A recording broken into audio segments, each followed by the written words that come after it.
तो friends, welcome to the summary lecture of chapter number 4 of engineering thermodynamics, and the name of the topic is first law of thermodynamics. ठीक है, तो रजी जब भी मैं वीडियो अपलोड करता हूँ तो सबसे पहला जो कमेंट आता है वो ये आता है कि सर स्क्रीन पे कुछ भी समझ नहीं आ रहा, आपने क्या लिखा हुआ है। राजी, ये सब कुछ आपके लिए बिल्कुल भी नहीं लिखा हुआ है। This is simply the list of the topics, जो टॉपिक्स मुझे आप लोगों को पढ़ाने हैं। पहले ही मैं बिना लिखे ही मैं समरी लेक्चर्स लेता था, तो कई बार कोई पॉइंट या कोई टॉपिक छूट जाता था। So that's why I have made a list now. आपको कुछ भी नोट करना है, आप मैं पढ़ा रहा हूँ, आप नोट कर सकते हैं। और इस टॉपिक के, इस चैप्टर के, इस पूरे सब्जेक्ट की और पूरी मैकेनिकल इंजीनियरिंग के नोट्स आपको मेरी एंड्रॉयड ऐप है, Manish Jindal GATE mechanical lectures, यहाँ नाम भी लिखा है, उस पर मिल जाएंगे। So you just don't need to worry. अपने नोट्स बनाइए, बहुत अच्छा है। अगर आपको मेरे नोट्स चाहिए तो वो भी मिल जाएंगे, कोई दिक्कत नहीं है। ठीक है, तो ये शुरू करते हैं। और उससे पहले इस लेक्चर को बनाने का जो मकसद है वो ये देखिए, पूरे जो मैं आप लोगों को पढ़ाता हूँ डिटेल में, उसका कोई सब्स्टिट्यूट नहीं है, किसी भी तरह का कोई सब्स्टिट्यूट नहीं है। पर कई बार सिचुएशन ऐसी होती है कि आपके पास टाइम बहुत कम है, आपको बहुत शॉर्ट में आपको सारा का सारा रिवाइज करना है। या फिर अगर आप चैप्टर को भी पढ़ने वाले हैं पीके नाग जी की या किसी और किताब में से, और उससे पहले अगर आप एक समरी देख लेंगे तो आपको चैप्टर बहुत ज़्यादा बेटर वे में समझ आएगा। ठीक है, तो अगर आपके पास टाइम कम है, ओवरव्यू लेना है, कोई वाइवा है या कुछ ही दिनों में एग्जाम है, तो भी आप इस लेक्चर का प्रयोग कर सकते हो। और अगर कुछ भी नहीं पढ़ा है, पढ़ने से पहले भी आप एक बार इस लेक्चर को देखोगे तो आपको चीज़ें अलग ही लेवल पे समझ आएंगी फिर। ठीक है, तो फ्रेंड्स आइए शुरू करते हैं फर्स्ट लॉ ऑफ थर्मोडायनेमिक्स। ठीक है, तो रजिए सबसे पहले तो हम बात करते हैं first law for a closed system undergoing a cycle. मैंने आपको बताया था पिछले चैप्टर्स के अंदर, क्लोज सिस्टम वो है जिसके पास एक वेल डिफाइंड मास है। इस टॉपिक के कंटेक्स्ट में बता रहा हूँ। आप एक ओपन सिस्टम के अंदर क्या होता है, there is a you can say control volume, जिसके अंदर मास जा रहा है और बाहर निकल रहा है, एनर्जी अंदर जा रही है बाहर निकल रही है। ठीक है, पर क्लोज सिस्टम के अंदर the mass remains same, energy अंदर जा रही है बाहर निकल रही है, एनर्जी का, वर्क का, हीट का आदान प्रदान हो रहा है, मास कांस्टेंट रहता है।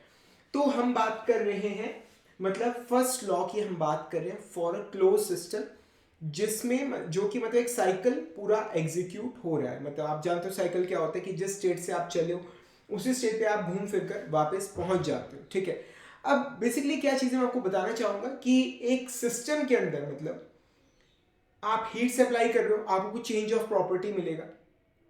ठीक है, आपको कुछ उसका, आप हीट सप्लाई कर रहे हो, आपको कुछ रिजल्ट मिलेगा। ठीक है, आपको जान के हैरानगी होगी कि वही सेम रिजल्ट आप वर्क को सप्लाई करके भी ले सकते हो। या फिर आप किसी सिस्टम को वर्क सप्लाई कर रहे हो, कुछ रिजल्ट्स आपको मिल रहे हैं, वही रिजल्ट्स आप हीट को सप्लाई करके भी ले सकते हो। ठीक है, इसका रीजन ये है, जो रिजल्ट है आपको चाहिए वो आप हीट को सप्लाई करके भी ले सकते हो, वर्क को भी सप्लाई करके ले सकते हो। ठीक है, इसका रीजन ये है कि हीट और वर्क दोनों ही क्या है, एनर्जी की दो, एक तरह से आप कह सकते हो, फॉर्म्स है।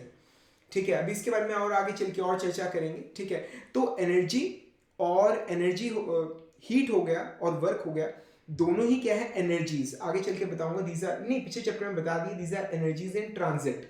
जब सिस्टम से सराउंडिंग्स में या सराउंडिंग से सिस्टम में एनर्जी का ट्रांसफर हो रहा होता है across the boundary, it is called energy in transit. Energy जो है वो ट्रांजिशन में, अंदर से बाहर जा रही है, बाहर से अंदर आ रही है।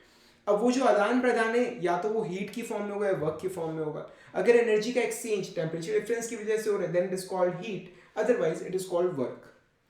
समझ आ रहा है आपको? ठीक है, तो सेम वही इफेक्ट आपको मिल सकता है, आप चाहे हीट सप्लाई करो चाहे वर्क सप्लाई करो, अगर आप चाहो तो सेम रिजल्ट पा सकते हो। ठीक है, अब क्या चीज़ है कि आप वैसे भी हमने देखा है कि किसी सिस्टम के अंदर हम हीट को सप्लाई करके उसे वर्क में कन्वर्ट कर सकते हैं, वर्क को सप्लाई करके हम वर्क को हीट में भी कन्वर्ट कर सकते हैं। ठीक है, तो इसके ऊपर कुछ एक्सपेरिमेंट्स कुछ परफॉर्म किए गए। ठीक है, मैं आपको बताता हूँ। ज्यूल जी ने लगभग 1840 के करीब की बात है, इन एक्सपेरिमेंट्स को परफॉर्म किया। उन्होंने लिया एक एडियाबैटिक वेसल। हाँ जी, व्हाट इज एडियाबैटिक? एडियाबैटिक जिसमें हीट का कोई ट्रांसफर ना हो, एडियाबैटिक वेसल जिसमें हीट का कोई एक्सचेंज है, हीट का कोई एक्सचेंज नहीं हो रहा है।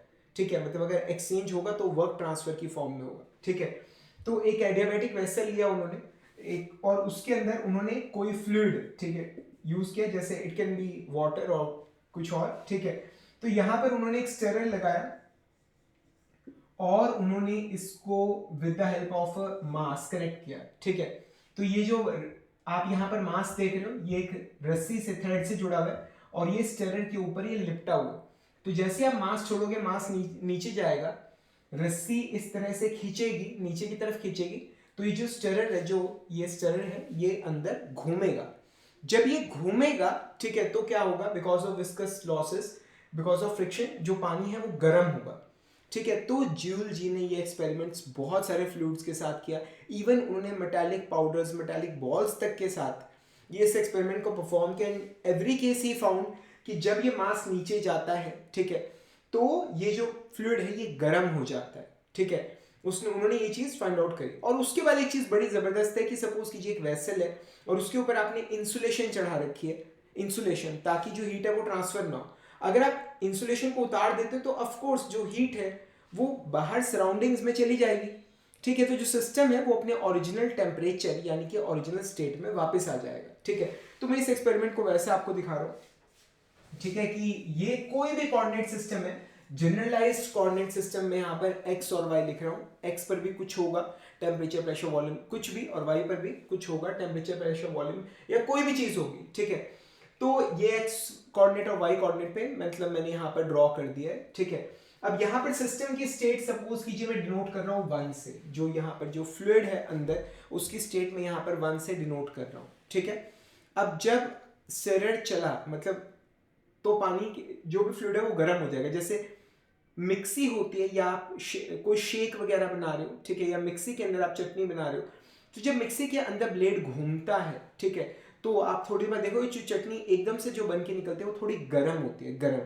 अगर शेक भी अगर आपने नॉर्मल टेम्परेचर पे अगर आपने मिल्क वगैरह कुछ डाला है, तो जब उसके अंदर ब्लेड्स घूमेंगे, जब उसकी स्टिरिंग होगी तो वो भी गर्म हो जाएगा, ठीक है। तो वैसे ही यहाँ पर भी गर्म हो रहा है, ठीक है। तो ये गर्म हो रहा है। अब इसकी स्टेट जो है वो चेंज होकर यहाँ ये पहुंच गई है 2 तक, ठीक है, 2 तक पहुंच गई। अब उसके बाद आपने जो रीडिंग्स वगैरह लेनी है वो आपने ली, और उसके बाद जब आपने इसे इसकी इंसुलेशन हटा दिया आपने, तो हीट जो है वो सारे एटमॉस्फेयर के पास चली जाएगी और फिर से ये नॉर्मल स्टेट 1 में नॉर्मल रूम टेम्परेचर पे वापस आ जाएगा। और ये वापसी आ गया स्टेट 1 में, जो नॉर्मल इसकी रूम टेम्परेचर वाली स्टेट थी, ठीक है। तो हुआ क्या है बेसिकली, अगर आप गौर करो, 1 से जब आप 2 तक गए तो आपने यहां पर वर्क 1 2 वर्क आपने सप्लाई किया था, ठीक है। और 2 से जब आप 1 पर गए तो यहां पर 2 से 1 पर हीट का जो है लॉस हुआ है, ये अपने उसमें वापस आ गए। ये चीज समझ आई, ठीक है। तो ज्यूल जी ने ढेर सारे एक्सपेरिमेंट्स परफॉर्म किए, ढेर सारे, एंड ही फाउंड आउट क्या कि जो वर्क है इन ऑल द केसेस, जो वर्क आप सप्लाई कर रहे हो यहाँ पर, जैसे नीचे जा रहा है mass, so mgh that is loss of potential energy, and that will be the work done, जो हमने वर्क इसको सप्लाई किया, ठीक है, that is proportional to the amount of heat rejected, that is proportional to the amount of heat rejected, ठीक है। तो वो उसके प्रोपोर्शनल है।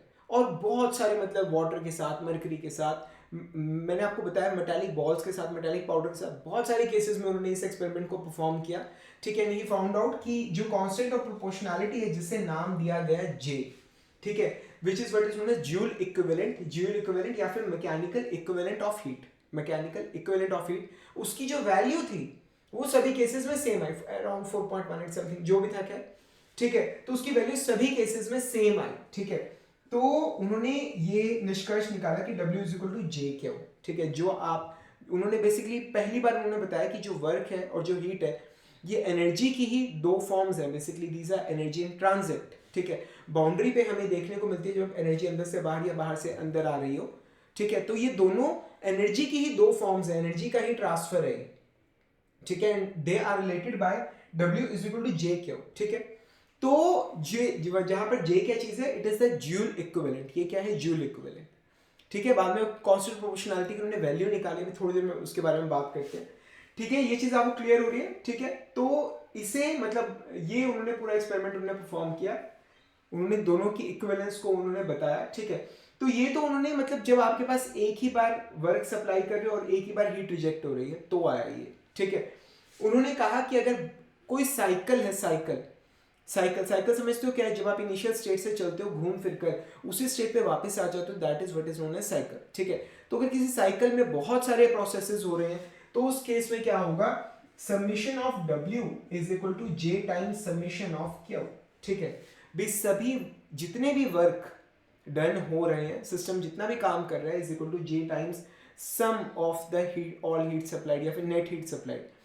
ये चीज आपको समझ आ गई, ठीक है। उसके बाद मतलब क्योंकि दोनों ही एनर्जी की फॉर्म है, तो बाद में इन दोनों को जो हमारी डिराइव्ड यूनिट्स है न्यूटन मीटर, जिसे हम जूल भी बुलाते हैं, मतलब उसके अंदर उन्होंने मतलब इसकी वैल्यू यूज करनी शुरू करी। मतलब एक्चुअली पहले क्या था, पहले हम हीट को कैलोरी, एक यूनिट होती थी या आज भी यूज होती है, कैलोरी में नापते थे, ठीक है। कैलोरी बेसिकली 1 किलोग्राम पानी को 1 डिग्री सेल्सियस से गर्म करने के लिए जो आपको हीट देनी पड़ती है, दैट्स कैलोरी। तो पहले कैलोरी यूज होती थी, बाद में फिर जब कहा कि क्या जो हीट और वर्क है दोनों ही एनर्जी है, दोनों ही एनर्जी इन ट्रांजिट है, तो जब ये हुआ तो फिर दोनों को ही हमने जूल इस्तेमाल करना शुरू कर दिया, ठीक है। तो पहले तो जो इक्विवेलेंस था वो 4.18 जैसे आ रहा था, ठीक है, नहीं 4.18, हाँ 4.18 आ रहा था, ठीक है। बाद में जो था वो 1 आ गया, मतलब बाद में जो जूल इक्विवेलेंट कांस्टेंट है हमारा जो, ठीक है, उसकी जो वैल्यू थी इट वाज 1 जूल पर न्यूटन मीटर, मतलब इसकी जो वैल्यू है वो 1 है। ये चीज आपको समझ आ गई, ठीक है, क्लियर हो रहे हैं यहाँ तक, ठीक है। मैं इसलिए सारे टॉपिक्स नोट कर लेता हूँ कि क्या पढ़ाना है क्या नहीं तो खुद ही पूछ जाता हूँ फिर, ठीक है।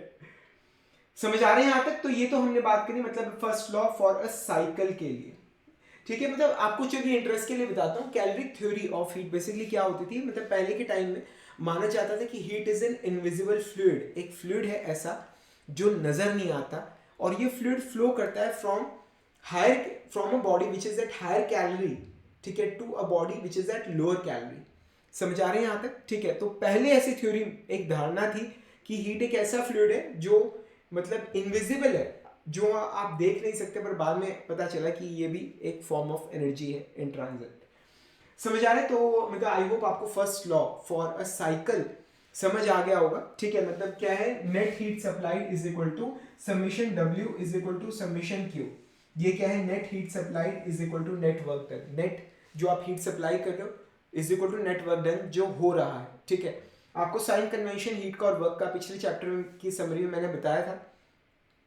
Heat supplied is positive, heat अगर सिस्टम से बाहर निकले then it is negative. Work done by the system, जो वर्क सिस्टम से बाहर निकल रहा होता है दैट्स पॉजिटिव, और वर्क जो आप सप्लाई कर रहे हो सिस्टम को दैट्स नेगेटिव। ये चीज ध्यान रखिएगा। क्लियर है यहां तक, समझ आ रही चीज है, ठीक है। अब आइए फर्स्ट लॉ की बात करते हैं, for a system under going a process. सब कुछ बहुत ज्यादा सिंपल है, बहुत ज्यादा, ठीक है।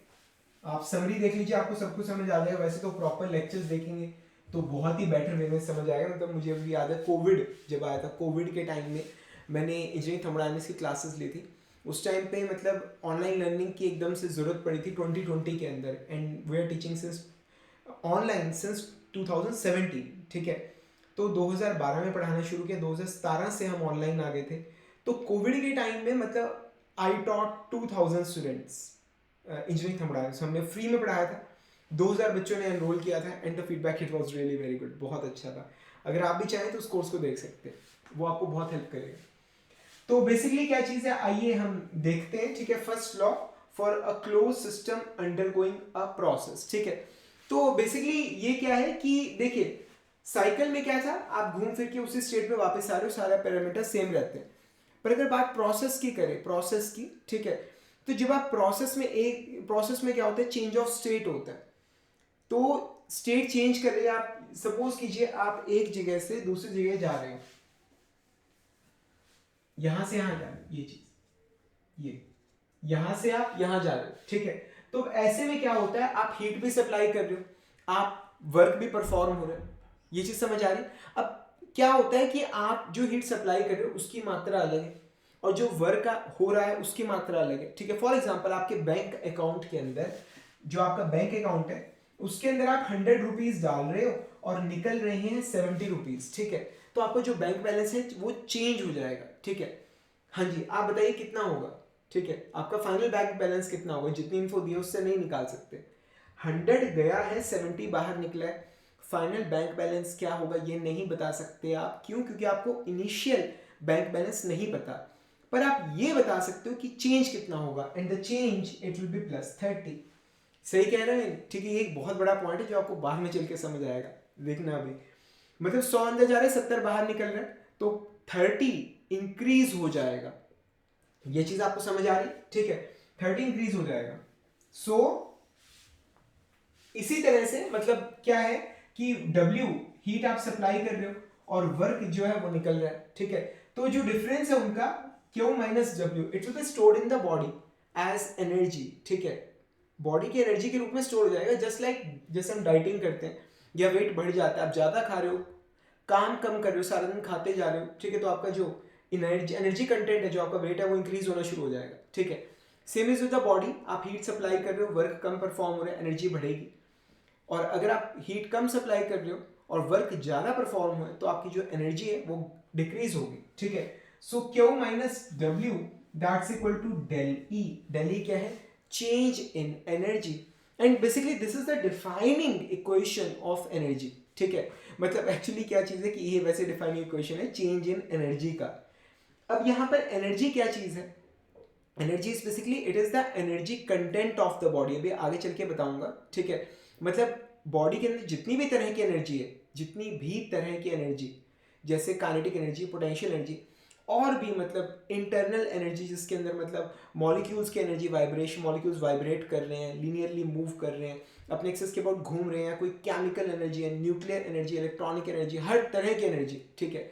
So E is basically energy of the body and del it is change in energy of the body, ठीक है। तो समझ आ गया आपको? तो बेसिकली हीट सप्लाई माइनस जो वर्क परफॉर्म हो रहा है, ठीक है, that's equal to increase in energy of the body, change in energy of the body. ये चीज आपको समझ आ रही, ठीक है। तो मतलब नेट हीट सप्लाई, ठीक है, is equal to del E plus net work done, ठीक है। समझ आ रहे हैं? Net heat supplied is equal to change in internal energy plus net work done. मतलब अगर आप इसे डिफरेंशियल फॉर्म में लिखें, और गलती बताना क्या कर रहा हूँ, गलती, ठीक है, del Q is equal to D E plus D W. हाँ जी, क्या गलती है? These are not exact differentials, तो इन पे बार आएगा। समझ आ रहा है यहाँ तक? ठीक है। तो ये क्या है? This is what is known as first law for a process, ठीक है। First law for a closed system, a closed system undergoing a process. पहले था first law for a closed system undergoing a cycle, ये है process के लिए। समझ आ रहे हैं? प्रोसेस क्या होते हैं? जब आपकी स्टेट चेंज हो रही थी, किसी एक स्टेट से आप दूसरी स्टेट पे जा रहे हो। ये चीज आपको क्लियर हो रही है यहाँ तक? समझ आ रहा है? ठीक है। तो ये बेसिकली मतलब इसमें सबसे बड़ी बात है कि आप चेंज ऑफ एनर्जी की वैल्यू तो निकाल सकते हो, पर याद रखिएगा आप एग्जैक्ट कितनी एनर्जी की क्या वैल्यू है वो आप कभी फाइंड आउट नहीं कर सकते, ठीक है। मतलब एक्चुअली क्या चीज़ है कि ना तो हम निकाल सकते हैं कि किसी बॉडी के पास कितनी एनर्जी है, और ना ही हमें कभी ज़रूरत पड़ती है उसे निकालने की, ठीक है। चेंज इन एनर्जी ही चाहिए होता है, और वो चेंज इन एनर्जी बड़े आराम से निकल जाता है, कोई दिक्कत नहीं है, ठीक है। तो आइए यहाँ से जो अगला टॉपिक जो शुरू होता है, that is energy a property of system. की जो एनर्जी है वो क्या है? सिस्टम की एक प्रॉपर्टी है, ठीक है। प्रॉपर्टी समझते हो ना, जिसकी एक पर्टिकुलर स्टेट पे एक पर्टिकुलर वैल्यू होती है। तो ये चीज़ आप बड़े आराम से प्रूव कर सकते हो। मतलब जब अगर आप अब पी के नाग जी की किताब पढ़ने बैठे, ठीक है, तो यकीन मानिए कुछ ही घंटों में आप पूरा चैप्टर पढ़ डालोगे और आपको सब समझ आ जाएगा, ठीक है। क्योंकि मोटा मोटा सारा इंक्लूडिंग डेरिवेशन मतलब मैं आपको सब कुछ करा रहा हूँ, ठीक है ना। So these lectures they will prove out to be very helpful for you, और ये आपके मतलब मास्टरपीसेस बन जाएंगे हमेशा हमेशा के लिए। मुझे इसलिए ना ऑनलाइन लर्निंग बड़ी पसंद है। मतलब मैंने कई ऐसे मास्टरपीसेस बनाए, जैसे theories of Philip, Soderberg equation, Goodman relation, और मतलब गायरोस्कोप मेरा बहुत पॉपुलर हुआ था, बहुत ज़्यादा। उसके नीचे कमेंट्स पढ़ के देखना, ठीक है। वाइब्रेशन की सिर्फ 3 वीडियोस बनाए थे, जिसमें मैंने 1 घंटे के 3 वीडियोस में पूरा वाइब्रेशन पढ़ा डाला। कन्वेक्शन मैंने जस्ट 60 मिनट्स के अंदर भाई पूरा कन्वेक्शन का एक्सपर्ट बना दिया मैंने लोगों को। नीचे कमेंट्स पढ़ के देखना। मतलब videos they are forever, ये चीज़ मुझे बड़ी पसंद आती है। मतलब एक बार मैं मेहनत करता हूँ, मतलब पता नहीं कितने साल, मतलब गायरोस्कोप की वीडियो को पता नहीं कितने साल हो चुके हैं, ठीक है, और आज तक भी उसके टक्कर का दूसरा वीडियो यकीन मानिए आपको यूट्यूब पे मिलेगा नहीं, ठीक है। तो and thanks for your love and support, thank you very much, ठीक है। तो आइए बात करते हैं एनर्जी की, अ प्रॉपर्टी ऑफ सिस्टम। तो बेसिकली क्या चीज़ है, सपोज की this is state 1 and this is state 2, और हम यहाँ से जा रहे हैं 1 से 2 तक वाया प्रोसेस ए, ठीक है। 2 से 1 तक हम वहां जा रहे हैं वाया प्रोसेस बी। समझ आ रहा है? ठीक है। तो अब क्या चीज है, मतलब क्या बनेगी इक्वेशन, जो हीट आप सप्लाई कर रहे हो during process A is equal to change in energy during process A, यहां से यहां तक आने में जो एनर्जी का चेंज आया, ठीक है, plus it will B work done in process A, work done in process A, यहां से यहां तक जो जा रहे जो वर्क डन हो रहा है वो, ठीक है। सेम 2 से जब 1 तक जा रहे हो तो इक्वेशन क्या बनेगी, Q B is equal to del E B plus W B, मतलब 2 से 1 तक जा रहा हूं, ठीक है। तो जो हीट सप्लाई कर रहा हूं इज इक्वल टू यहां से यहां तक जाने में जो चेंज इन एनर्जी हो रहा है, ठीक है, प्लस जो वर्क यहां से यहां तक जाने में मुझे मिलेगा, ठीक है। So these are the equations. Clear है। अब मजे की बात है कि 1 से 2 तक गया, 2 से 1 तक वापस आया, सो together it constitutes a cycle. ये क्या बन गया, ये एक साइकिल बन गया, ठीक है। तो अब ऐसे में क्या होगा, ध्यान से देखिएगा कि for a cycle summation Q is equal to summation W, ये चीज क्लियर हो रही है आपको, ठीक है।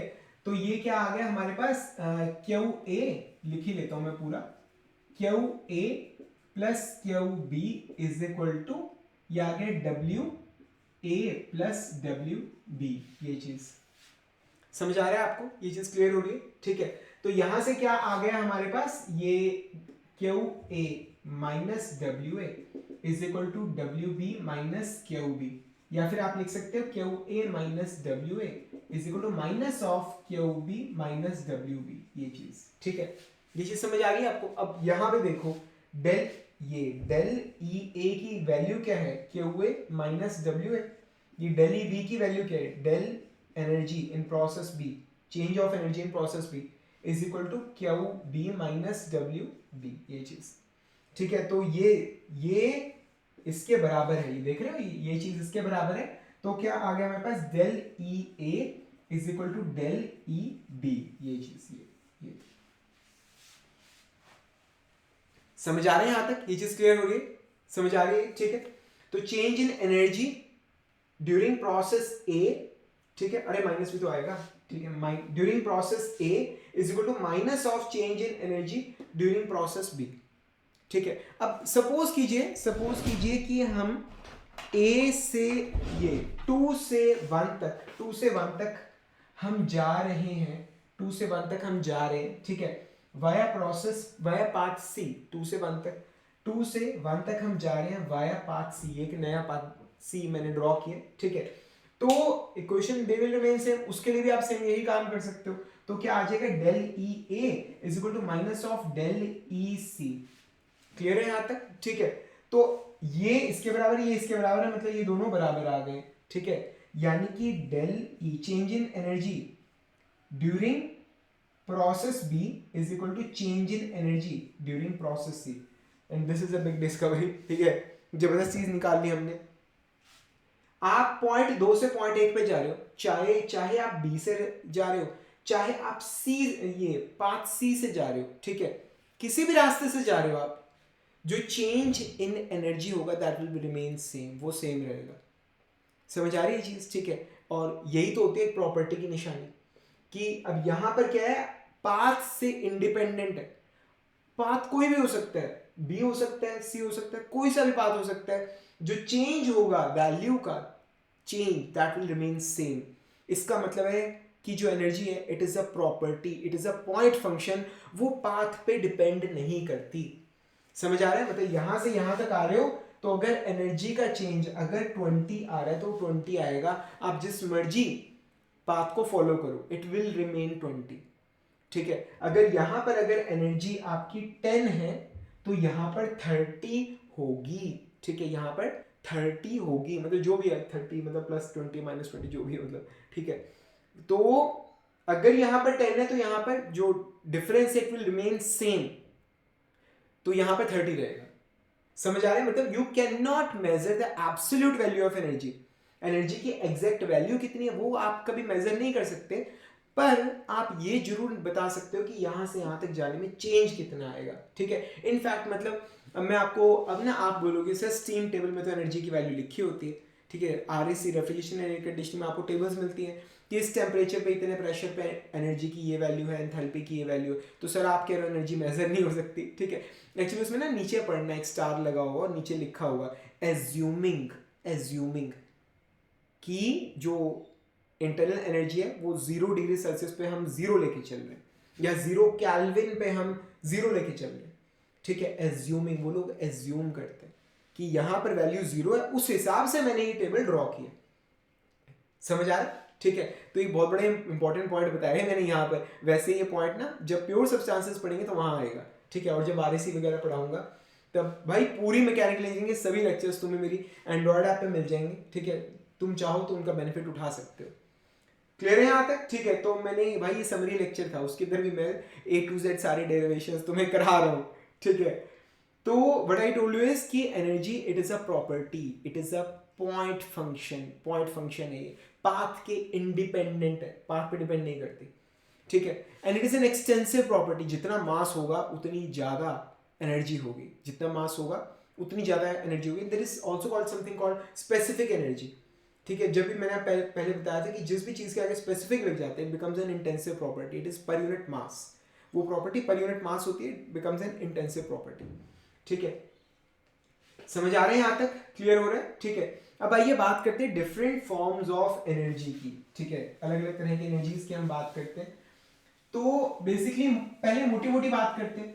जब आप किसी बॉडी की एनर्जी की बात करते हो, एनर्जी, ठीक है, जब आप किसी भी बॉडी की एनर्जी की बात करते हो तो उसके अंदर मोटे मोटे तौर पे, ठीक है, एनर्जी की आप बात कर रहे हो किसी बॉडी की, ठीक है। We are talking about potential energy, we are talking about kinetic energy, and we are talking about internal energy of the body, internal energy, जिससे हम यू से, यू कैपिटल यू या फिर स्मॉल यू से denote करते हैं, ठीक है, internal energy of the body. तो total energy of the body is equal to kinetic energy plus potential energy plus internal energy of the body. मतलब ये जो दो एनर्जीज है, दीज आर मैक्रोस्कोपिक एनर्जीज, ये मैक्रोस्कोपिक एनर्जीज है, ठीक है। और जो माइक्रोस्कोपिक पढ़ाया था ना सबसे पहले चैप्टर में, स्टार्टिंग में पढ़ाया था, ठीक है ना। अब याद है नहीं, पता नहीं, समझ आ रहा है नहीं आ रहा है, नीचे कमेंट्स में भाई लिख देना, ठीक है। और जो मेरे, अगर आप किसी फ्री प्लेटफॉर्म पे देख रहे हो तो उन लेक्चर्स के लिंक को शेयर कर देना, ठीक है। जो मेरे पेड लेक्चर्स हैं उन्हें बिल्कुल शेयर मत करना, ठीक है ना, उन्हें मत शेयर करना, उन्हें सिर्फ रिकमेंड करना। फ्री जो यूट्यूब वाले लेक्चर्स हैं उन्हें शेयर करना, ठीक है। यू क्या है, you it is microscopic energy, मतलब इसके अंदर आपका जो एटम है वो वाइब्रेट कर रहा है, एनर्जी ऑफ वाइब्रेशन, ठीक है। वो कोई गैस है उसके अंदर मॉलिक्यूल स्ट्रेट डायरेक्शन में मूव कर रहे हैं, ठीक है। तो एनर्जी ऑफ ट्रांसलेशन अपने एक्सिस के ओर घूम रहा है, एनर्जी ऑफ रोटेशन। मॉलिक्यूल के खुद के अंदर न्यूक्लियर एनर्जी है, इलेक्ट्रॉनिक एनर्जी है, जो जो भाई केमिकल एनर्जी है, जो जो तरह की एनर्जीज है, all of them they are part of internal energy. वो सारी, मतलब मोटे मोटे तौर पे बोल रहा हूँ, काइनेटिक एनर्जी और पोटेंशियल एनर्जी को छोड़ के जितनी एनर्जीज आती है वो सारी हम इंटरनल एनर्जी में पा देते हैं, डन, ठीक है। इतने से काम चल जाएगा काम। समझ आ रहे हैं यहाँ पे, ठीक है। तो इसीलिए ना आप इक्वेशंस देखते हो, इक्वेशंस क्या देखते हो, Q is equal to heat supplied is equal to change in energy plus work done, ठीक है। अब कई बार लिखा होता है Q is equal to del U plus W, कभी कभी लिखा है डेल E प्लस W। तो फर्क कहां पर है, किस चीज का फर्क है, फर्क किस चीज का है कि अगर तो सिस्टम मूव कर रहा है, if the system has got kinetic energy, if the system has got potential energy, तो हम बात करेंगे E की, एनर्जी ऑफ द सिस्टम की। और अगर कोई स्टेशनरी सिस्टम है, स्टेशनरी सिस्टम है, तो हम उसकी इंटरनल एनर्जी की बात कर लेंगे, क्यों, क्योंकि वो स्टेशनरी है, ठीक है। तो उसका चेंज इन काइनेटिक एनर्जी, क्या बोले, चेंज इन काइनेटिक एनर्जी उसका जीरो होगा, ठीक है। Sorry, change in potential energy उसका जीरो होगा, किसी भी हाइट पे होगा। Potential energy it will remain same क्योंकि वो रुका हुआ है, और क्योंकि वो रुका हुआ है तो काइनेटिक एनर्जी तो वैसे ही जीरो होगी। समझ आ रहा है, ठीक है। तो ऐसे में देखो, अगर E का यूज होगा when the system it is moving, ठीक है, when it has got kinetic energy, when it has got potential energy। U का भी यूज होगा फॉर अ स्टेशनरी सिस्टम, ठीक है, जिसका पोटेंशियल एनर्जी कांस्टेंट रहता है, और क्योंकि वो स्टेशनरी है तो काइनेटिक एनर्जी तो है ही नहीं, या वो कांस्टेंट वेलोसिटी से मूव करे, ये भी तो हो सकता है, तो भूल ही गए, ठीक है ना। तो चेंज इन काइनेटिक एनर्जी क्या होगा, जीरो होगा, ठीक है। वैसे ऐसा होता तो नहीं है जनरली, ठीक है ना। समझ आ रहे हैं यहाँ तक, ठीक है। सो थर्मोडायनामिक्स में हमने बात करी, मतलब थर्मोडायनामिक्स क्या है बेसिकली, मतलब it is study of energy, ठीक है। जब आप किसी सिस्टम को एनर्जी देते हो तो उसकी प्रॉपर्टीज में क्या चेंज आता है, ठीक है, ये थर्मोडायनामिक्स है। एनर्जी दो तरह की है, देखने को मिलती है, एक तो है एनर्जी इन ट्रांजिट, जब एनर्जी ट्रांसफर हो रही है from one body, from system to surroundings, ठीक है। तो उस वो जो एनर्जी इन ट्रांजिट है वो अगेन दो फॉर्म्स में आ गई, एक हीट और एक वर्क, ठीक है। और एक है एनर्जी जो स्टोर हुई हुई है किसी बॉडी के अंदर। वो जो एनर्जी किसी बॉडी के अंदर स्टोर हुई हुई है दैट्स कॉल्ड एनर्जी, वो है एनर्जी, ठीक है, वो है एनर्जी, ठीक है। और अगर वो उसका कोई चेंज एनर्जी अगर वो रुकी हुई है तो हम उसको इंटरनल एनर्जी भी बुला लेते हैं। समझ आ रहा है आपको यहाँ तक, ठीक है, क्लियर हो रहा है यहाँ तक। अब मजे की बात ये, लास्ट गैसेस वाला जब चैप्टर पढ़ेंगे मतलब और रिलेशंस का आएगा, बढ़िया है कंटेंट सारा, ठीक है ना। तो आपको पता चलेगा कि जो इंटरनल एनर्जी है, किस एनर्जी की बात करो, internal energy of an ideal gas, किसकी किसकी बात कर रहा हूँ, सिर्फ आइडियल गैस की बात करो, रियल गैस की बात नहीं कर रहा। It is function of temperature only, ये बड़ा इंपॉर्टेंट है, ठीक है। The energy of an ideal gas it is a function of temperature only, ठीक है, आइडियल गैस की हम बात कर रहे हैं, ठीक है। अब यहां पर भी आपको कभी कभार बुक के अंदर कैपिटल यू देखने को मिलेगा, कभी कभार स्मॉल यू देखने को मिलेगा। So capital you that's internal energy and small you it is specific internal energy, internal energy of 1 kilogram of a substance, ठीक है। लिस्ट बनी रहती है ना टॉपिक्स की, पढ़ाना बड़ा आसान रहता है, कुछ भूलता नहीं है, देख के याद आ जाता है, ठीक है, समझ आ रहा है। तो उसके बाद जैसे मैं अब यहां तक पहुंचा, ठीक है, तो मैं ये भी लिख ही देता हूँ, दो चार इक्वेशंस, मतलब ये भी बड़े इंपॉर्टेंट है। मतलब ये जो इक्वेशन है डिफरेंशियल फॉर्म में अगर आपको लिखना हो, D bar Q is equal to D E plus D bar W, ठीक है। अब अगर जो सिस्टम है अगर वो स्टेशनरी है तो क्या रूप लेगा, D bar Q is equal to D U plus D bar W, समझ आ रहा है, ठीक है। अब कई बार क्या है कि सिस्टम के अंदर सिर्फ पीडीवी वर्क, सिर्फ पीडीवी वर्क परफॉर्म हो रहा है, ठीक है। और आपको फर्स्ट चैप्टर के अंदर 50 तरह के वर्क पढ़ाए, 50 तो नहीं मतलब कहने को, ठीक है, मतलब shaft work, steering work, electrical work और पता नहीं दुनिया जहान के वर्क, ठीक है। अगर सिर्फ पीडीवी वर्क हो रहा है, ठीक है, उस केस के अंदर D bar Q is equal to D U या फिर डी ई, जो भी सूट करता हो, पी डी वी, ये चीज समझ आ रहे हैं। अब आपको इतना तो पता लगी गया होगा कि मतलब अगर यहां पर स्मॉल यू है that means we are talking about 1 kilogram of a substance, तो यहां पर v की जगह भी स्मॉल v एक तरह से आ जाएगा, ठीक है। इसमें स्पेसिफिक क्वांटिटीज 1 किलोग्राम की बात करें, अगर कैपिटल क्वांटिटीज हैं, अगर कैपिटल तो आप पूरे मास की बात कर रहे हो, समझ आ रहे हैं यहां तक, ये चीजें क्लियर होगी, ठीक है। आइए अब आगे हम बात करते हैं specific heat at constant volume, specific heat at constant volume, ठीक है। हाँ जी मैं आपसे पूछ रहा हूं, आप बताओ specific heat at constant volume क्या होता है, हाँ जी बताइए प्लीज। भाई कमेंट्स है नीचे बताने के लिए, चाहो तो नीचे, अगर नहीं हो तो ना तो बता सकते हो, ठीक है। CV, ठीक है, स्मॉल सी है ये, CV specific heat at constant volume क्या होता है, हाँ जी आपसे ही पूछ रहा हूँ, इतना जोर दे के पूछ रहा हूँ तो कोई तो कारण होगा कि पूछ रहा हूँ, ठीक है। मेजॉरिटी केसेस में क्या जवाब आता है कि it is amount of heat required to raise the temperature of 1 kilogram of substance by 1 degree Celsius at constant volume, ठीक है। 1 किलोग्राम कोई चीज है, उसे 1 डिग्री सेल्सियस से गर्म करना है कांस्टेंट वॉल्यूम पे, ठीक है। तो जो हीट देनी पड़ेगी that specific heat at constant volume, वो सही भी है, ऐसे गलत नहीं है, ठीक है। हम खुद भी जब क्लास में पढ़ाते हैं तो यही बोलते हैं, ठीक है। मेरे लेक्चर्स में आप देखोगे मैं यही पढ़ाता हूँ, ठीक है। पर वैसे आपको हल्का सा एक आइडिया देता हूँ, ठीक है। आप बुक में देखोगे ना तो आपको कुछ अलग डेफिनेशन मिलेगी, उसमें आपको क्या देखने को मिलेगा कि it is the rate of change of internal energy या स्पेसिफिक इंटरनल एनर्जी या फिर internal energy of 1 kilogram of a substance per unit degree Celsius at constant volume, ठीक है। So CV is equal to curl U by curl T at constant volume. दोबारा repeat कर देता हूं, ठीक है। स्पेसिफिक हीट स्मॉल सी है eight constant volume, ठीक है। It is the rate of change of internal energy या स्पेसिफिक इंटरनल एनर्जी, मतलब 1 किलोग्राम की बात हो रही है with respect to temperature at constant volume, समझ आ रहा है, ठीक है। This is what is known as CV specific heat at constant volume, ठीक है। अब मैं थोड़ा सा इसको और एक्सप्लेन करता हूं, ठीक है। बेसिकली क्या चीज है, क्या कि okay D bar Q is equal to D U plus P D V, मतलब वी आर टॉकिंग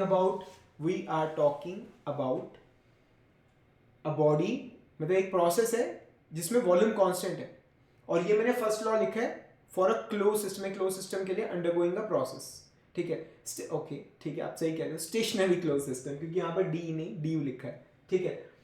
तो अब क्या चीज़ है, क्योंकि कांस्टेंट वॉल्यूम है, वॉल्यूम कांस्टेंट है, ठीक है, तो for a constant volume process लिखने का आप अपने नोट्स में लिख लो चाहे, ठीक है, या मेरी मोबाइल ऐप से डाउनलोड तो नहीं होता, उसके अंदर चेक करना पड़ेगा, ठीक है। तो for a constant volume process क्या होगा, P D V change in volume 0 हो जाएगा, तो D bar Q at constant volume की हम बात कर रहे हैं, ठीक है, is equal to D U, ठीक है, डी यू। ये चीज आपको समझ आ रही, ये चीज आपको क्लियर हो रही, सही है यहां तक, ठीक है। और डी यू ये बेसिकली क्या है, it is C V D T, ये चीज आप यहां से अगर देखें D U at constant volume is equal to C V D T, ठीक है, ये चीज आपको समझ आ रही। तो यहां से क्या आ रहा है, हमारा D bar Q at constant volume is equal to C V D T, ये चीज, ठीक है। तो हम जनरली सारे क्या बोलते हैं, CV क्या है, it is the amount of heat required to raise the temperature of a body 1 kilogram of a body by 1 degree Celsius at constant volume process, ठीक है। हम यहां से इसको डिफाइन कर रहे हैं, पर एक्चुअल में इससे ये डिफाइन होता है, समझ आ रहा है, ठीक है। उसका भी यार इतना कोई लंबा चौड़ा चक्कर नहीं है, ये सारा जो तमाशा सा है ये इसलिए बना रखा है क्योंकि Q is not a property, Q property नहीं है। पर यहाँ पर अगर आप देखो तो इंटरनल एनर्जी प्रॉपर्टी है, टेम्परेचर प्रॉपर्टी है, वॉल्यूम प्रॉपर्टी है, क्योंकि तीनों चीजें प्रॉपर्टी है, तो इस इक्वेशन से ये पता लग जाता है कि CV भी एक प्रॉपर्टी है।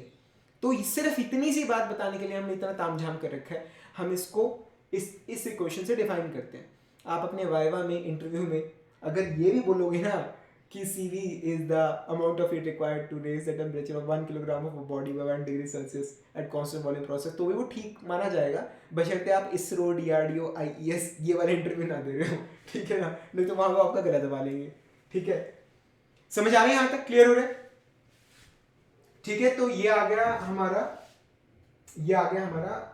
मैंने यहां तक करा दिया आप लोगों को, ठीक है। अब हाँ, ये स्मॉल सी था, ठीक है। Now there is something called capital CV, ठीक है। ये क्या है, दिस इज हीट कैपेसिटी, ठीक है। जो स्मॉल CV होता है, this is for 1 kilogram of a substance.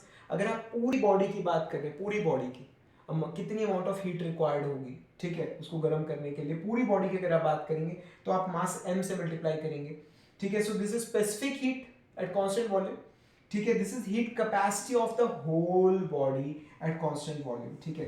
तो ये दोनों में फर्क आ गया, ये चीज आपको समझ आ रही, ठीक है। अब आइए अगला हम बात करते हैं एंथैल्पी की। एंथैल्पी बहुत सिंपल है, बहुत जरूर से ज्यादा सिंपल है enthalpy. Simply H is equal to U plus PV, ठीक है, या small h is equal to small u plus p small v, ये चीज, ठीक है। एंथैल्पी मतलब ये जो टर्म है U प्लस PV, ये अभी ओपन सिस्टम की जब प्रॉब्लम्स करेंगे अगले चैप्टर में कराऊंगा, ठीक है। बहुत फ्रीक्वेंटली आएगी, बहुत ज्यादा, U प्लस PV बहुत ज्यादा आएगा, तो हमने उसे नाम दे दिया है एंथैल्पी, ठीक है। मतलब मैं ऐसा ना बच्चों को कह देता हूँ कि जैसे energy is capacity to do work, या internal energy capacity to do work है एक तरह से क्लोज सिस्टम में, ऐसे enthalpy is the capacity to do work in an open system. मैं ऐसा कह देता हूँ बच्चों को समझाने के कि एंथैल्पी क्या है। ये भी जैसे energy capacity to do work है, ऐसे एंथैल्पी भी it is a capacity to do work, कह देता हूँ मैं बच्चों को समझाने के लिए, थोड़ा फील आ जाती है, ठीक है, कि ये भी भाई एनर्जी का ही एक भाई है, ठीक है। समझ आ रही, तो H is equal to U plus PV, ठीक है। Again small h, this is an intensive property, capital H this is an extensive property, ठीक है। जो कैपिटल H है वो पूरे कंप्लीट मास m के लिए, जो स्मॉल h है it is for unit mass of a substance, ठीक है। तो इसका ये थोड़ा सा आगे एनालिसिस कर लेते हैं, ठीक है। सो जैसे हमारा था D bar Q is equal to D U plus P P D V, ये चीज, सॉरी एच ऊपर वाली क्वेश्चन है, ठीक है। H is equal to U plus P V, ये चीज क्लियर हो गई, ठीक है। तो DH क्या आ जाएगा, is equal to D U plus P D V plus V D T, ये आ गया, ठीक है। अब अकॉर्डिंग टू फर्स्ट लॉ ये क्या आ गया, D U plus P D V, ये आ गया डी बार क्यू, ठीक है। तो DH is equal to D bar Q plus V D P, ये चीज समझ आ रहे हैं? ठीक है, तो यहां पर ना आप अगर चाहो तो रिलेट कर सकते हो, ये देख रहे हो डीपी, ठीक है, किसी कांस्टेंट प्रेशर प्रोसेस के लिए, किसके लिए, किसी कांस्टेंट प्रेशर प्रोसेस के लिए जिसमें प्रेशर कांस्टेंट है, चेंज इन प्रेशर जीरो हो जाएगा। अब जब चेंज इन प्रेशर अगर जीरो हो जाएगा तो डीपी अगर आपका एक बार अगर जीरो हो गया, ठीक है, तो ये दोनों क्या हो जाएंगे, बराबर हो जाएंगे for a constant pressure process, ठीक है। तो बेसिकली आप ये भी कह सकते हैं कि अगर आप कांस्टेंट प्रेशर पे अगर आप हीट को सप्लाई कर रहे हो तो उससे सिस्टम की क्या है, एंथैल्पी बढ़ती है। क्या बढ़ती है, एंथैल्पी बढ़ती है। दोबारा रिपीट कर रहा हूं, अगर आप कांस्टेंट प्रेशर पे अगर आप हीट को सप्लाई कर रहे हो तो उससे सिस्टम की क्या है, एंथैल्पी बढ़ती है। ये चीज समझ आ रही है आपको, यहां तक क्लियर हो रहा है? ठीक है, क्लियर हो रहे हैं यहां तक? ठीक है, तो यहीं से और दूसरे वाले रिलेशन में निकल के आएगा, ठीक है। पहले इसको हम खैर कवर कर लें। क्लियर है यहां तक? तो लिखा हुआ है बुक के अंदर, heat transferred eight constant pressure becomes enthalpy of the system. Heat transferred eight constant pressure becomes enthalpy of the system. Please अगर हेल्प हो रही है, अगर आपको काम का लग रहा है तो लेक्चर को लाइक जरूर करिएगा और नीचे कमेंट्स में जरूर मेंशन कीजिएगा कि कैसा लगा, अच्छा बुरा कैसा भी, नीचे कमेंट में जरूर डालना। कोई फीडबैक है, कुछ भी है तो नीचे कमेंट्स में जरूर डालना। इस वीडियो के बारे में अपने फ्रेंड्स को जरूर बताना, इसके लिंक को जरूर अपने फ्रेंड्स के साथ शेयर करना। समझ आ रहे हैं? ठीक है, अब सेम जैसे हमने स्पेसिफिक हीट निकाला था at constant volume, similarly we can also define as the specific heat Cp, specific heat at constant pressure, that can also be define, उसे भी डिफाइन कर सकते हैं हम, ठीक है। तो अगेन बिल्कुल उसी तरह से क्या होगा, it is the rate of change of enthalpy with temperature, ठीक है, एट कांस्टेंट प्रेशर, ठीक है, it is the rate of change of enthalpy with rise in temperature at constant pressure. समझ आ रही है चीज आपको? सेम उसी तरह से डिफाइंड है, ठीक है। अब जैसे यहां पर क्या था कि यहां पर जैसे आपने देखा अगेन वही चीज, ये मैंने आपको भी क्या बोला कि DH at constant pressure is equal to D bar Q at constant pressure, ये चीज, और D curl H at constant pressure जो चेंज इन एंथैल्पी है उसकी वैल्यू क्या है, दैट Cp dt। समझ आ रहे हैं? तो अगेन वही चीज, सेम वही। नॉर्मली आप किसी से ही पूछोगे, और हम भी क्या पढ़ाते हैं बच्चों को, क्या कि specific heat at constant pressure, ये क्या है, it is the amount of heat required to raise the temperature of 1 kilogram of substance by 1 degree Celsius at constant pressure. Constant pressure पे आप किसी चीज को गर्म कर रहे हो तो 1 डिग्री गर्म करने के लिए, 1 किलोग्राम सब्सटेंस को 1 डिग्री से गर्म करने के लिए जो हीट देनी पड़ेगी, ठीक है, दैट Cp, ठीक है। और वैसे एक्चुअल में ये क्या है, it is the rate of rise of enthalpy with temperature. जब आप किस कांस्टेंट प्रेशर पे आप किसी चीज को गर्म कर रहे हो, जब उसका टेम्परेचर बढ़ रहा है तो उसकी एंथैल्पी पर यूनिट डिग्री सेल्सियस के साथ कितनी इंक्रीज करती है, दैट Cp। एक्चुअली फंडा बड़ा सिंपल है, ठीक है। एक चीज ध्यान से देखिएगा, क्या कि Q is equal to del U plus del W, PdV कह लीजिए, ठीक है। तो जब आप हीट सप्लाई करते हो किसी भी सिस्टम को, अगर कांस्टेंट प्रेशर प्रोसेस होगा तो वो जो हीट है वो सिर्फ इंटरनल एनर्जी को ही बढ़ाएगी। तो ऐसे में किसी चीज को गर्म करने के लिए आपको कम हीट देनी पड़ेगी। पर अगर किसी ऐसे सिस्टम को आप गर्म कर रहे हो जिसका प्रेशर कांस्टेंट रहता है, तो यानी कि आप गर्म कर रहे हो, गैस है, गर्म कर रहे हो, प्रेशर कांस्टेंट, तो यानी कि गैस एक्सपैंड कर रही है, ठीक है, तो उसका वॉल्यूम बढ़ेगा तो कुछ वर्क डन होगा। तो ऐसे में अब आप किसी को हीट दे रहे हो तो उसका टेम्परेचर तो बढ़ ही रहा है, साथ के साथ कुछ वर्क भी हो रहा है। तो पहले केस में सिर्फ टेम्परेचर बढ़ रहा था, दूसरे केस में टेम्परेचर भी बढ़ रहा है, वर्क भी हो रहा है। तो दूसरे केस में कांस्टेंट प्रेशर में आपको गर्म करने के लिए ज्यादा हीट देनी पड़ती है। समझ आ रहे? So that's why Cp is greater than Cv। समझ आ रहा है? ये एक पिस्टन सिलेंडर अरेंजमेंट है, इसके अंदर गैस भरी हुई है, यहाँ पर स्टॉपर लगे हुए, गैस भरी हुई है अंदर, ठीक है। आप इसे गर्म कर रहे हो तो ये गैस सिर्फ गर्म होगी, कांस्टेंट वॉल्यूम पे सिर्फ गर्म हो रही है। पर अगर आप इस स्टॉपर हटा दो तो गैस भी गर्म होगी, पिस्टन भी ऊपर उठेगा। अब पिस्टन ऊपर उठेगा तो कुछ वर्क होगा। अब कॉमन सेंस से सोचो, पहले केस में सिर्फ एक ही काम हो रहा है, गैस गर्म हो रही है, दूसरे केस में गैस भी गर्म हो रही है, कुछ वर्क भी हो रहा है, तो डेफिनेटली दूसरे केस में आपको ज्यादा हीट देनी पड़ेगी, ज्यादा एनर्जी देनी पड़ेगी उसको गर्म करने के लिए। समझ आ रहा है? ठीक है। So that's why Cp is always greater than Cv। ये चीज क्लियर हो रही है यहाँ तक? ठीक है, मतलब प्रैक्टिकली कैसे है मैंने आपको बता दिया। क्लियर हो रहा है? ठीक है, अगेन एंथैल्पी एक प्रॉपर्टी है, टेम्परेचर प्रॉपर्टी है, प्रेशर भी प्रॉपर्टी, सो दैट्स व्हाई जो हमारा सीपी है that's also property of system. अब आपको पता लग गया, ध्यान रखिएगा कि सीपी और सीवी दोनों सिस्टम की प्रॉपर्टीज होती हैं। समझ आ रहे हैं यहाँ तक? क्लियर है? कुछ हाँ ना कुछ नीचे कमेंट्स में लिख दो, ठीक है, थोड़ा मुझे ही पता लग जाएगा कि लेक्चर बनाए तो है, कोई देख भी रहा है, ठीक है, थोड़ी मोटिवेशन ही आ जाती है। समझ आ रहे हैं यहाँ तक? क्लियर हो रहे हैं? अब आइए बात करते हैं energy of an isolated system की। मतलब ये तो बड़ा सिंपल सा फंडा है, ठीक है। एक आइसोलेटेड, आइसोलेटेड कह रहा हूं, आइसोलेटेड, एक होता है इंसुलेटेड, इंसुलेटेड, ठीक है। एसी की जो पाइपें होती है उसमें इंसुलेशन चढ़ा रखी होती है ना, वो क्या है बेसिकली हीट लॉस नहीं होगा, ठीक है। एक होता है इंसुलेटेड और एक होता है आइसोलेटेड। आइसोलेटेड मतलब सारी दुनिया से आपने उसे अलग कर दिया, काट दिया, ठीक है। तो बेसिकली एक आइसोलेटेड, ISOLATED, स्पेलिंग देख लेना सही है नहीं, ठीक है। आइसोलेटेड सिस्टम के अंदर अब इक्वेशन फर्स्ट लॉ की क्या होगी, Q is equal to del U plus W, या del E plus W, del U plus W, ठीक है। अब उस केस में क्या होगा, आइसोलेटेड सिस्टम है तो कोई ना तो हीट अंदर बाहर आ जा रही है, ना कोई वर्क का इंटरेक्शन है, ठीक है, समझ आ रहा है। तो ना तो कोई हीट का इंटरेक्शन होगा ना कोई वर्क का इंटरेक्शन होगा, तो चेंज इन एनर्जी क्या होगा, चेंज इन एनर्जी या चेंज इन इंटरनल एनर्जी क्या होगा, जीरो होगा, ठीक है। यानी कि energy of an isolated system remains constant, ठीक है। ये मत बोलना energy of an isolated system is zero, वो एनर्जी नहीं है, वो चेंज इन एनर्जी है, चेंज इन इंटरनल एनर्जी है, ठीक है। तो चेंज इन इंटरनल एनर्जी क्या है, जीरो है, energy remains constant, energy constant रहती है, समझ आ रहा है, ठीक है। सो ये बड़ी इंपॉर्टेंट चीज है, बड़ा इंपॉर्टेंट टॉपिक है क्या, energy of an isolated system. Objective में वाइवास में बड़ा पूछा जाता है। और energy of an isolated system it remains constant, अंदर जो मर्जी चलता रहे, ठीक है, अंदर जो मर्जी चले कोई दिक्कत नहीं है, उसकी एनर्जी जो है वो कांस्टेंट रहेगी, उसमें कोई फर्क नहीं पड़ेगा। समझ आ रहे हैं यहाँ तक, ठीक है, ये चीज क्लियर हो रही है। अब लास्ट है perpetual motion machine of first kind, ठीक है, perpetual motion machine of first kind, ठीक है। तो बेसिकली क्या चीज है, ये कोई प्रोसेस हो रहा है, सिस्टम है हमारा, ठीक है, प्रोसेस नहीं साइकिल, जो एक साइकिल में काम कर रहा है, जैसे एक साइकिल में काम कर रहा है, ठीक है।